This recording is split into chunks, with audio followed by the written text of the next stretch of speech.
Daily practice Hindi Malayalam words.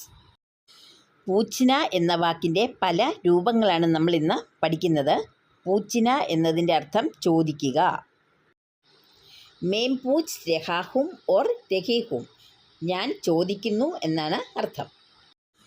പൂച്ഛാ ഥ, ചോദിച്ചിരുന്നു. പൂച്ച് രഹാ ഥ, ചോദിക്കുകയായിരുന്നു. രഹി ഥി എന്ന് പറഞ്ഞാലും ചോദിക്കുകയായിരുന്നു എന്ന് തന്നെയാണ്. പൂച്ച്ന ഹോഗ, ചോദിക്കണം. പൂച്ച്ന പടേഗ, ചോദിക്കേണ്ടി വരും. മേം പൂച്ചുങ്ക ഓർ പൂച്ചുങ്കി, ഞാൻ ചോദിക്കും എന്നാണ് അർത്ഥം. വഹ് പൂച്ചേഗ ഓർ പൂച്ചുഗി, അവൻ ചോദിക്കും. ലഗ, തുടങ്ങി. പൂച്ച്നെ ലഗ, ചോദിക്കാൻ തുടങ്ങി. Please subscribe